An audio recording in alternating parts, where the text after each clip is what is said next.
Hello everyone, ಹೇಗಿದ್ದೀರಾ ಎಲ್ಲರೂ? Welcome back to my channel. ಇದು ಲಾಸ್ಟ್ ಸಂಡೇ ನಾನು ತೆಗೆದಿದ್ದಂಥ ವಿಡಿಯೋ. ಸೊ ಇವತ್ತು ನನಗೆ ರೆಕಾರ್ಡ್ ಮಾಡಿ ಎಡಿಟ್ ಮಾಡಿ ಹಾಕಲಿಕ್ಕೆ ಇವತ್ತು ಟೈಮ್ ಸಿಕ್ತು. ಹಾಗಾಗಿ ಇವತ್ತು ನಾನು ಇದನ್ನು ಅಪ್ಲೋಡ್ ಮಾಡ್ತಾ ಇದ್ದೀನಿ. ನಾನು ಸಂಡೇ ಅಂತ ಹೇಳಿದ್ರೆ ಮ್ಯಾಕ್ಸಿಮಮ್ ಪೂರಿಯನ್ನೇ ನಾನು ಮಾಡೋದು. ಹಾಗೆ ಇವತ್ತಿನ ವ್ಲಾಗಲ್ಲಿ ನಾನು ನಿಮ್ಮ ಜೊತೆ ಒಂದು ಹ್ಯಾಪಿ ನ್ಯೂಸ್ನ ಶೇರ್ ಮಾಡ್ಕೊಳ್ತಾ ಇದ್ದೀನಿ. ಸೊ ಹಾಗಾಗಿ ವಿಡಿಯೋನ ಎಂಡ್ವರೆಗೂ ನೋಡಿ ಏನದು ಅಂತ ಹೇಳಿ ನಿಮಗೆ ನಾನು ಈ ವಿಡಿಯೋದಲ್ಲಿ ಶೇರ್ ಮಾಡ್ಕೊಳ್ತೀನಿ. ಮತ್ತೆ ಒಂದು ರೆಸಿಪಿನೂ ಕೂಡ, ಒಂದು ಹೆಲ್ದಿ ರೆಸಿಪಿನೂ ಕೂಡ ನಿಮ್ಮ ಜೊತೆ ಶೇರ್ ಮಾಡ್ಕೊಳ್ತಾ ಇದ್ದೀನಿ.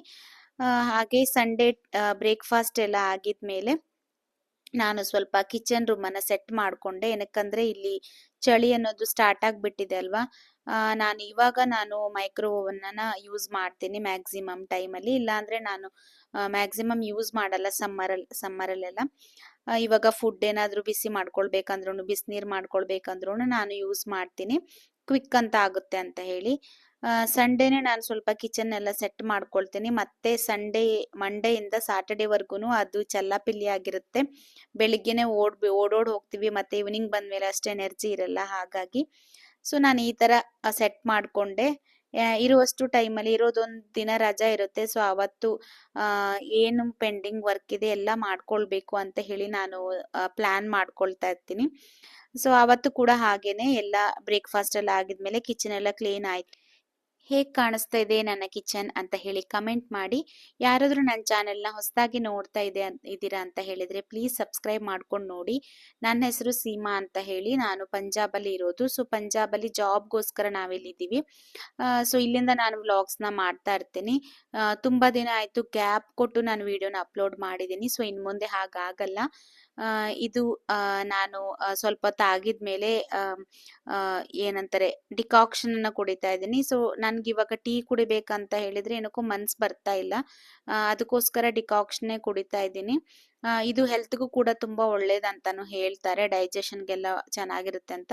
ಚಳಿ ಇರೋದ್ರಿಂದ ಏನಾದ್ರೂ ಬಿಸಿ ಬಿಸಿಯಾಗಿ ಕುಡಿಬೇಕಂತ ಅನ್ಸುತ್ತೆ. ಕಾಫಿ ಎಲ್ಲ ಟೈಮಲ್ಲೂ ಕುಡಿದ್ರೂ ಅದು ಒಳ್ಳೇದಲ್ಲ ಅಂತ ಹೇಳಿ ಒನ್ ಟೈಮಲ್ಲಿ ಚಳಿ ಜಾಸ್ತಿ ಅನ್ಸಿದ್ರೆ ನಾನು ಡಿಕಾಕ್ಷನ್ ಅನ್ನ ಮಾಡ್ಬಿಟ್ಟು ಕುಡಿತೀನಿ. ಹಾಗೆ ನನ್ನ ಹಸ್ಬೆಂಡ್ಗೆ ಅಂತೇಳಿ ಟೀ ಕೂಡ ಮಾಡ್ತಾ ಇದ್ದೀನಿ. ಅವ್ರಿಗೆ ಟೀ ಅಂದ್ರೆ ತುಂಬಾ ಇಷ್ಟ. ಸೊ 11 o'clock ಆ ಟೈಮಲ್ಲಿ ನಾನು ಟೀ ಮಾಡಿಕೊಟ್ಬಿಟ್ಟು ನಾನೊಂದು ಫೇಸ್ ಪ್ಯಾಕ್ ವಿಡಿಯೋನ ನನ್ನ ಚಾನೆಲ್ ಅಲ್ಲಿ ಅಪ್ಲೋಡ್ ಮಾಡಿದ್ದೆ. ಅಂದ್ರೆ ಆವರಿಕೆ ಹೂವು, ತಂಗಡಿ ಹೂವು ಅಂತ ಹೇಳ್ತಾರಲ್ವಾ, ಅದ್ರದ್ದು ಫೇಸ್ ಪ್ಯಾಕ್ದು ಅದ್ರ ಪೌಡರು ನಾನು ಈ ತರ ಒಂದು ಗಾಜಿನ ಬಾಟಲ್ ಅಲ್ಲಿ ಹಾಕಿಟ್ಕೊಂಡಿದ್ದೀನಿ. ಅದನ್ನ ಸಂಡೇ ಆಗಿರ್ಬೋದು, ಇಲ್ಲ ಎವ್ರಿ ಡೇ ಕೂಡ ನಾನು ಒಂದೊಂದ್ಸಲ ಯೂಸ್ ಮಾಡ್ತೀನಿ, ಇಲ್ಲಾಂದ್ರೆ ಒಂದಿನ ಬಿಟ್ಟು ಒಂದಿನ. ಹಾಗೆ ಇದನ್ನ ನಾನು ಹಾಲಲ್ಲಿ ಮಿಕ್ಸ್ ಮಾಡ್ಕೊಂಡು ಹಾಕೊಳ್ತಾ ಇದ್ದೀನಿ. ಏನಕ್ಕಂದ್ರೆ ನನ್ನ ಸ್ಕಿನ್ ಡ್ರೈ ಆಗಿರೋದ್ರಿಂದ ನಾನು ಹಾಲಲ್ಲಿ ಮಿಕ್ಸ್ ಮಾಡಿಕೊಂಡು ಈ ಪ್ಯಾಕ್ ಅನ್ನ ನಾನು ಹಾಕೊಳ್ತಾ ಇದ್ದೀನಿ. ಹಾಗೆ ಇದನ್ನ ನಾನು ರೆಡಿ ಮಾಡಿದ್ದೀನಿ ಮತ್ತೆ ಇದ್ರ ಉಪಯೋಗ ಏನು ಅಂತ ಹೇಳೆಲ್ಲ ನಾನು ವಿಡಿಯೋದಲ್ಲಿ ನಾನು ಅಪ್ಲೋಡ್ ಮಾಡಿದ್ದೀನಿ. ತುಂಬಾನೇ ನನ್ಗೆ ಒಳ್ಳೆ ರಿಸಲ್ಟ್ ಕೊಟ್ಟಿದೆ. ಮತ್ತೆ ನನ್ನ ಫೇಸ್ ಮೇಲೆ ಇದ್ದಿದ್ದವು ಕಲೆ ಏನಿದೆ ಅದು ಕೂಡ ಕಮ್ಮಿ ಆಗ್ತಾ ಇದೆ. ಇದು ನಾನು ಸ್ಯಾಟರ್ಡೆ ಮಾಡಿದ್ದೆ. ಏನಂತಾರೆ ಮಸಪ್ಪು ಅಂತ ಹೇಳ್ತಾರಲ್ವಾ, ಇಲ್ಲೆಲ್ಲ ಸಾಗ್ ಅಂತ ಹೇಳ್ತಾರೆ. ಸೊ ಅದನ್ನ ನಾನು ಮಾಡಿದ್ದೆ. ಇದಕ್ಕೇನಪ್ಪಾ ಅಂತ ಹೇಳಿದ್ರೆ ಇಲ್ಲಿ ಮಾಡುವಂತ ಸಾಗ್ಗೆ ಏನಂತಾರೆ ಸಾಸಿವೆ ಎಲೆಯನ್ನು ಕೂಡ ಹಾಕ್ತಾರೆ. ಅದನ್ನ ನಾನು ಒಂದ್ಸಲ ಅಪ್ಲೋಡ್ ಮಾಡ್ತೀನಿ ವಿಡಿಯೋ. ಮತ್ತೆ ಇವತ್ತು ನಾನು ನಿಮ್ಗೆ ತೋರಿಸ್ತಾ ಇರುವಂತ ರೆಸಿಪಿ ನೋಡಿ, ಬಿಳಿ ಎಳ್ಳಿಂದ ನಾನು ಒಂದು ಪಲ್ಯ ಅಂತ ಹೇಳ್ಬೋದು, ಇಲ್ಲ ಕರಿ ಅಂತ ಹೇಳ್ಬೋದು, ನಾನು ಮಾಡ್ತಾ ಇದ್ದೀನಿ. ಬಿಳಿ ಎಳ್ಳಿಂದ ಹೇಗ್ ಮಾಡೋದು ಅಂತ ಹೇಳಿ ನಿಮ್ಗೆ ಯಾರಿಗಾದ್ರೂ ಆಶ್ಚರ್ಯ ಆಗ್ತಾ ಇರ್ಬೋದು. ಹೌದು, ನನ್ಗೂ ಕೂಡ ಫಸ್ಟ್ ಹಾಗೆ ಅನ್ಸಿತ್ತು. ಇದು ಆಂಧ್ರ ಸ್ಟೈಲ್ ರೆಸಿಪಿ. ಸೊ ಇದನ್ನ ಹೇಗ್ ಮಾಡೋದು ಅಂತ ಹೇಳಿ ನಾನಿವತ್ತು ನಿಮ್ ಜೊತೆ ಶೇರ್ ಮಾಡ್ಕೊಳ್ತೀನಿ. ಒಂದ್ಸಲ ನೀವೇನಾದ್ರೂ ಈ ಬಿಳಿ ಎಳ್ಳಿನ ಪಲ್ಯನ ಮಾಡ್ಕೊಂಡು ತಿಂದ್ರೆ ಖಂಡಿತ ನೀವು ಅದ್ರ ಫ್ಯಾನ್ ಆಗೋದ್ರಲ್ಲಿ ಡೌಟೇ ಇಲ್ಲ.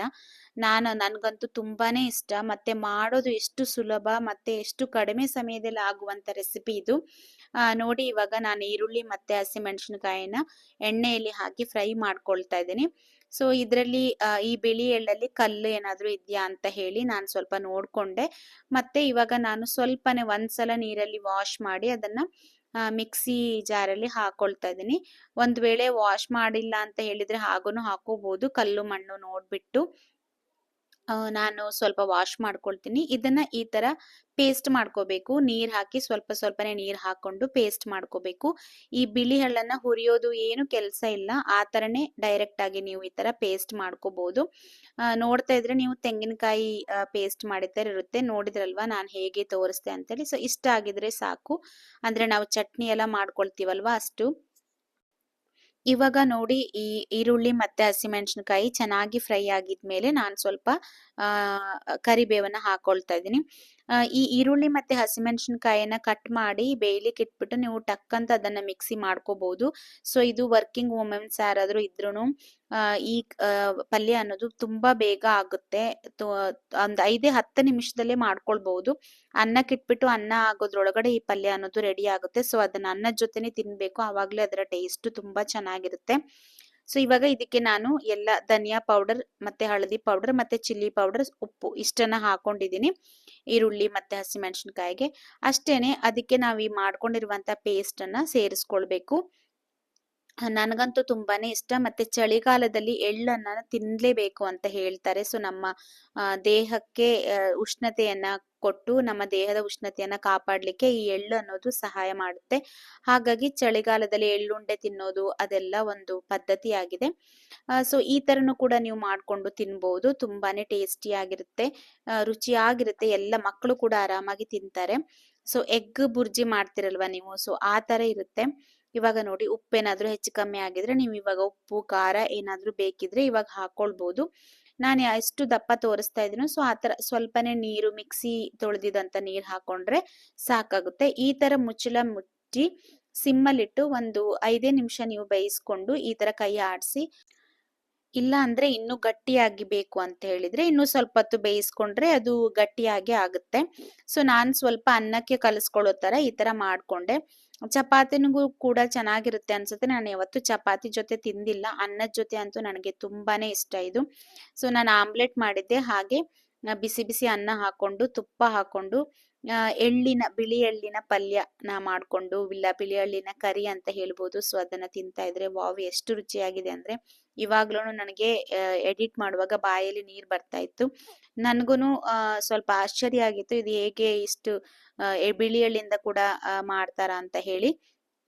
ತಿಂದಿದ್ಮೇಲೆ ನಾನು ಅದ್ರ ಫ್ಯಾನ್ ಆಗ್ಬಿಟ್ಟಿದೀನಿ. ಸೊ ನಾನ್ ನಿಮ್ಗೆ ಹೇಳಿದ್ನಲ್ವಾ ಒಂದು ಹ್ಯಾಪಿ ನ್ಯೂಸ್ ನ ಶೇರ್ ಮಾಡ್ಕೊಳ್ತೀನಿ ಅಂತ ಹೇಳಿ. ಅದೇನಪ್ಪಾ ಅಂತ ಹೇಳಿದ್ರೆ ನನ್ನ ಮಗ ಶೌರ್ಯ ಇದ್ದಾನಲ್ವಾ ದೊಡ್ಡವನು, ಅವನು ಟಾರೆನ್ಸ್ ಮ್ಯೂಸಿಕ್ ಕಾಂಪಿಟೇಷನ್ಗೆ ಅಂತ ಹೇಳಿ ಹೋಗಿದ್ದ. ಸೊ ಅಲ್ಲಿ ಗ್ರೂಪ್ ಸಾಂಗ್ಗೆ ಅಂತ ಹೇಳಿ ಹೋಗಿದ್ದ. ಅಲ್ಲಿ ಅವನು ಡ್ರಮ್ ಪ್ಲೇ ಮಾಡ್ಲಿಕ್ಕೆ ಅಂತ ಹೇಳಿ ಹೋಗಿದ್ದ. ಸೊ ಅಲ್ಲಿ ಏನಾಯ್ತಪ್ಪ ಅಂತ ಹೇಳಿದ್ರೆ ಇವ್ರಿಗೆ ಏನು ಸೆಲೆಕ್ಷನ್ ಏನು ಬಂದಿರ್ಲಿಲ್ಲ, ಅಪ್ರಿಶಿಯೇಷನ್ ಮಾತ್ರ ಮಾಡಿದ್ರು. ಹಾಗೆ ಅದ್ರ ಜೊತೆಗೆ ಲಕ್ಕಿ ಡ್ರಾ ಅಂತ ಹೇಳಿ ಅವರು ಹಾಕಿದ್ರಂತೆ. ಸೊ ಆ ಲಕ್ಕಿ ಡ್ರಾ ಅಲ್ಲಿ ಇವನ್ಗೆ ಗಿಟಾರ್ ವಿನ್ ಆಗಿದ್ದಾನೆ. ಸೊ ಅದೊಂದು ಹ್ಯಾಪಿ ನ್ಯೂಸ್. ಸೊ ಅವರಲ್ಲಿಂದ ಇಲ್ಲಿ ಕಳಿಸಿದರೆ ಒಂದು 15 ಡೇಸ್ ಆಗಿ ಹಿಂದೆ ಹೋಗಿದ್ದ ಅವನು. ಸೊ ಅದಾಗಿದ್ಮೇಲೆ ಅದು ಲಾಸ್ಟ್ ಸಾಟರ್ಡೆ ಬಂದಿತ್ತು.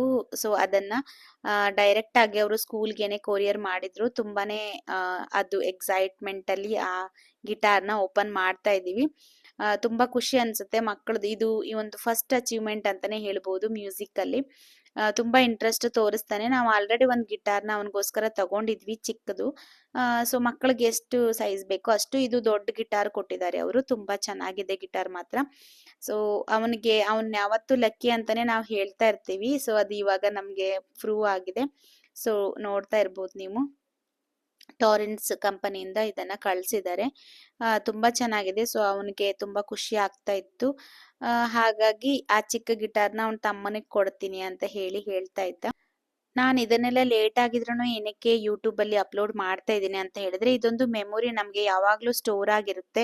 ನಮ್ ಫೋನ್ ಅಲ್ಲಿ ನಾವ್ ಎಷ್ಟೇ ಮೆಮೊರಿ ಇಟ್ಕೊಂಡಿದ್ರು, ಎಷ್ಟೇ ವಿಡಿಯೋಸ್ ಫೋಟೋಸ್ ಇಟ್ಕೊಂಡಿದ್ರು ಕೂಡ ಒಂದಲ್ಲ ಒಂದಿನ ಅದು ಹಾಳಾಗುವಂತ ಚಾನ್ಸಸ್ ಇರುತ್ತೆ. ಬಟ್ ಯೂಟ್ಯೂಬ್ ಅಲ್ಲಿ ನಾನು ಆತರ ನನ್ನ ಎಲ್ಲ ಹ್ಯಾಪಿ ನ್ಯೂಸ್ ಆಗಿರ್ಬೋದು, ಏನೇನು ನಾನು ಸಿಚುವೇಶನ್ಸ್ ನ ಇಲ್ಲಿ ಶೇರ್ ಮಾಡ್ಕೊಳ್ಬೇಕು ಅನ್ಕೊಳ್ತೀನೋ ಅದನ್ನೆಲ್ಲ ಶೇರ್ ಮಾಡ್ಕೊಂಡ್ರೆ ಯಾವಾಗ ಬೇಕಾದ್ರೂ ಅದನ್ನ ನೋಡ್ಬೋದು ಅನ್ನೋದೊಂದು ನನಗೆ ಮೈಂಡ್ ಅಲ್ಲಿ ಇದೆ. ಸೊ ಸ್ಕೂಲಿಂದ ಬಂದಿದ ತಕ್ಷಣ ಡ್ರೆಸ್ ಕೂಡ ಚೇಂಜ್ ಮಾಡ್ಲಿಲ್ಲ ಇವರು. ಸೊ ಇದೊಂದು ಅವನ ಅಚೀವ್ಮೆಂಟ್ ಆಗಿರೋದ್ರಿಂದ ಇದು ಯಾವಾಗ್ಲೂ ಈ ತರನೇ ಇರ್ಬೇಕು ಅಂತ ನಾನು ಅನ್ಕೊಳ್ತೀನಿ. ಸೊ ಇದು ಹೇಗೆ ಹಿಡ್ಕೊಳ್ಳೋದು ಅಂತಾನೂ ನನಗೆ ಗೊತ್ತಿಲ್ಲ. ಅವನು ಹೇಳ್ತಾ ಇದ್ದ ಅಲ್ಲಿ ಬ್ಯಾಗ್ ಆ ಥರ ಏನೋ ಒಂದು ಹೋಲ್ಡರ್ ಥರ ಕೊಟ್ಟಿದ್ದಾರೆ, ಅದನ್ನ ಹಾಕಬೇಕು ಅಂತ ಹೇಳಿ. ಚಿಕ್ಕವನಿಗೆ ಏನಂದ್ರೆ ಅವನಿಗೆ ಅಷ್ಟು ಗಿಟಾರ್ ಪ್ಲೇ ಎಲ್ಲ ಬರಲ್ಲ, ಇವನಿಂದ ಕಲ್ತ್ಕೊಳ್ತಾ ಇದ್ದಾನೆ ಇವಾಗ ಸ್ವಲ್ಪ ಸ್ವಲ್ಪ. ಅವನಿನ್ನು ಚಿಕ್ಕವನಲ್ವ, ಇವನಾದ್ರೆ ಚೆನ್ನಾಗಿ ಪ್ಲೇ ಮಾಡ್ತಾನೆ ಗಿಟಾರು, ಡ್ರಮ್ ಆದ್ರೆ ತುಂಬಾ ಚೆನ್ನಾಗಿ ಮಾಡ್ತಾನೆ. ನನ್ನ ಇವತ್ತಿನ ಈ ವ್ಲಾಗ್ ನಿಮ್ಗೆ ಇಷ್ಟ ಆಗಿದ್ರೆ ಪ್ಲೀಸ್ ಲೈಕ್ ಮಾಡ್ದೇನೆ ಹೋಗಬೇಡಿ. ಹಾಗೆ ಯಾರಾದರೂ ಹೊಸಬ್ರವರು ನೋಡ್ತಾ ಇದ್ರೆ ಪ್ಲೀಸ್ ಸಬ್ಸ್ಕ್ರೈಬ್ ಮಾಡ್ಕೊಂಡು ನೋಡಿ. ನಾನು ತುಂಬಾ ಪ್ರಯತ್ನ ಪಡ್ತೀನಿ ರೆಗ್ಯುಲರ್ ಆಗಿ ವಿಡಿಯೋ ಹಾಕಬೇಕು ಅಂತ ಹೇಳಿ. ಅದಕ್ಕೆ ನಿಮ್ಮ ಸಪೋರ್ಟ್ ಅನ್ನೋದು ತುಂಬಾ ಮುಖ್ಯ. ನೆಕ್ಸ್ಟ್ ವಿಡಿಯೋದಲ್ಲಿ ಸಿಗ್ತೀನಿ, ಅಲ್ಲಿವರೆಗೂ ಟೇಕ್ ಕೇರ್.